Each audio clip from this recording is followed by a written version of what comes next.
But I don't say Right. assignment. I don't say wholesale. I avoid those words. It scares agents. They're thinking Kurt's strategy is to go find somebody else. I don't want agents ever feeling like my plan A is to find someone else. I want them to feel like plan A is to perform on the contract.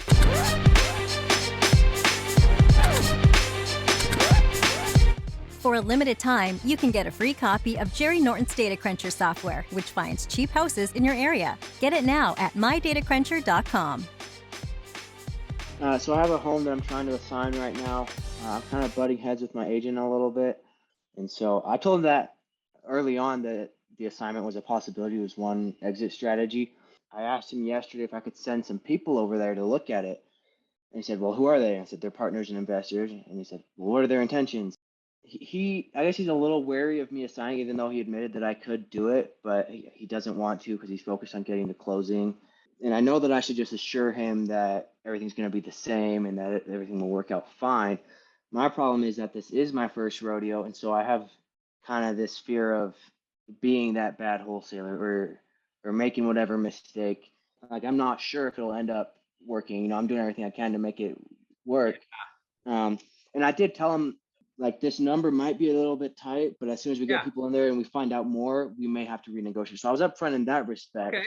But I just don't want him to be like, oh, well, we have to renegotiate because you're assigning it. Or, anyways, I feel like I'm in a little bit of an awkward position because he didn't. It's just kind of awkward, and I know that's not really an actual question, but do you have any advice for that situation? So a couple things. I never talk to agents about doing the assignment as a strategy. Meaning, well, I just meant that, like, it was one thing that I could do. Yeah, but I don't do that. Okay. Yeah, don't talk about that with the agent.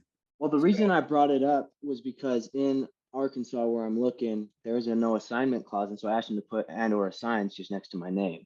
Okay. And that's kind of it triggered it. Yeah. But even I had a weird discussion with him then because he's like, oh, that doesn't really do anything because in Arkansas law, like, you still need the seller's Approval. permissions. So there should be a clause in that contract where the seller would agree to allow it. Mm-hmm. So if that's a checkbox or initial or whatever that is, you just want to find that in the contract and make sure that that's there. If it's not, then you'll want to put in the contract, seller agrees to give buyer the right to assign the contract. Okay. Okay.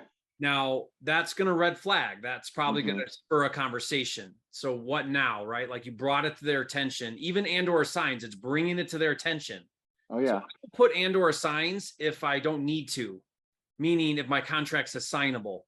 If it's in Arkansas and there's multiple states that require the seller's permission, then I find that in the contract and I make sure it's there. I'll cross it out, initial it, or whatever I need to do. Usually there's a clause for it that says seller agrees, and then there's an initial. So anyway, in your case in Arkansas, it's going to become a part of the conversation. So now what? So here's what I'll say, and this might be helpful. I'll say, look, a couple things, agent. First of all, I'm not totally for certain I can make this number work. I think I can. I think I like this number. I need some due diligence so that I can verify and validate that this number will work for me. I need to get in there with my investors. I need to get in there with my partners. I need to get in there with contractors. I need to really solidify that the numbers work. I can't do any of that unless I have a contract, because I can't spend my time, my investors and partners and contractors. No one's going to spend the time unless we have a contract. So let's get a contract. Give me a 10-day window. I'm going to need access to the property. I'm going to need to get in there with everybody. What are we doing? We're verifying that I can actually pay 110 that we agreed on. But I'm telling you right now that I'm not totally for sure until I do further due diligence. That makes sense. Everybody does that. That's why there's due diligence, so that you can make sure it works. And then I'll say to them, listen, in the event that something comes up during due diligence that I'm not aware of right now that would change something, I'm going to let you know right away. However, I also work with a lot of other investors. I have a lot of partners and investors. There may be an opportunity where this deal does work for them if it doesn't work for me. If that happens, then I'll simply let them step in my place and close out the contract. Now, that's the same thing as saying assignment.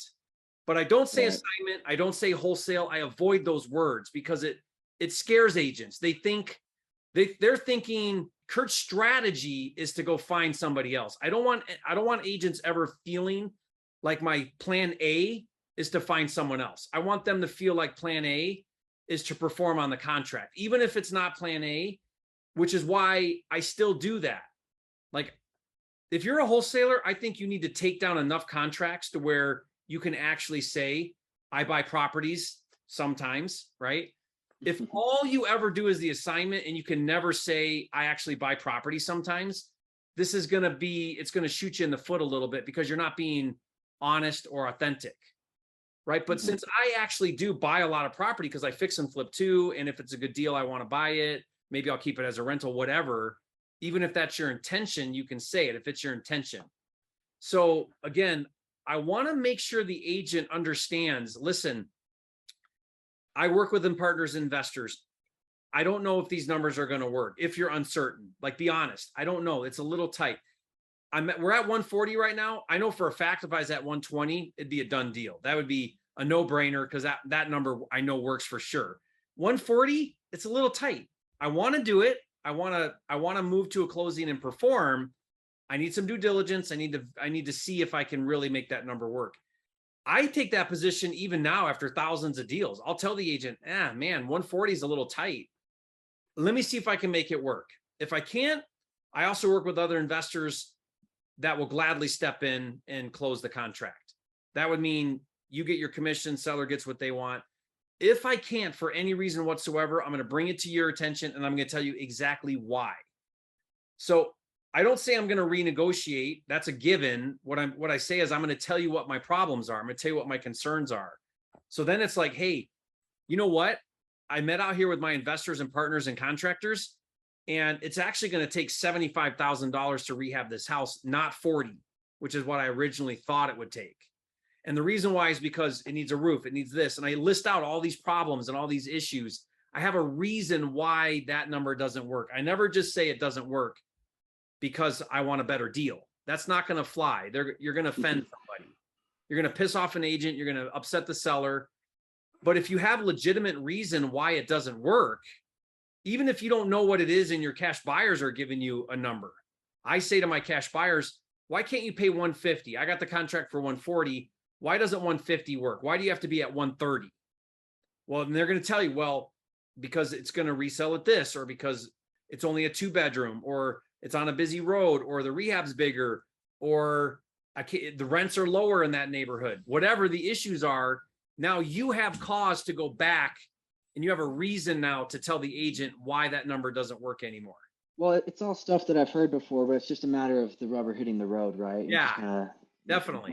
But the other thing is with this, because he sent me some contractors that he recommended and inspectors, but I don't want to hire.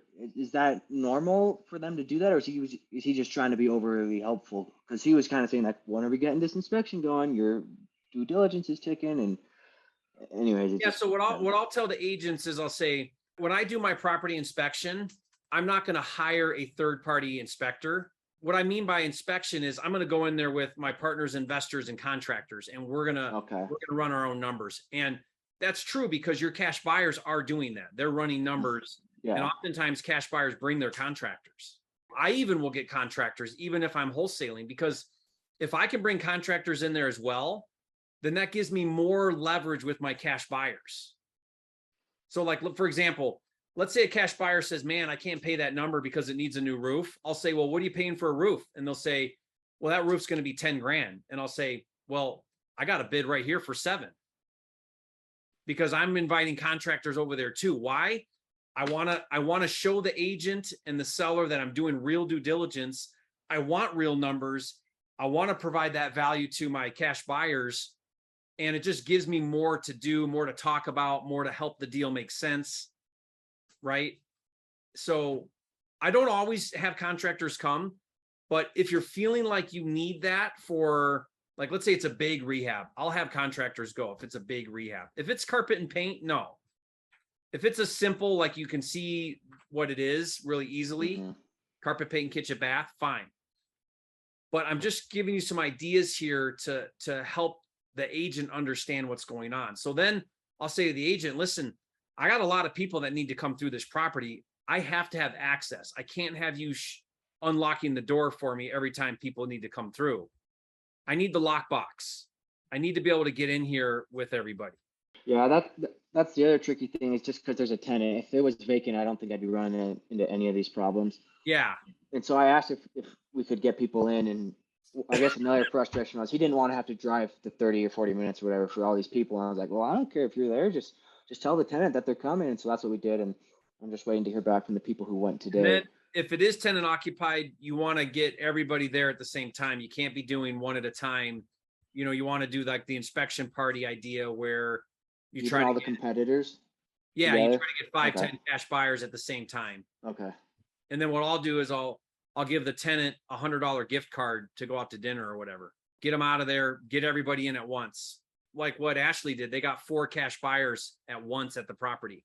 Yeah, I had 2 that were supposed to go this morning, and I'll be calling them after this call to see what they found. But you're on the Hope for right the track. best. You're doing it exactly right, Kurt. You just, work through a little bit of how you can explain things to that agent to where they're not worrying now that you're not going to perform. Even if you're not, you don't want to look dumb. You don't want to look like you're purposefully not able to close and all of that. And that's okay. I get that. But at the same time, the more you're explaining to the agent and why you need your people to help you with your due diligence, the more it makes sense. Yep. Well, thank you. I appreciate that. Yep. Awesome. Keep up the good work, Kurt.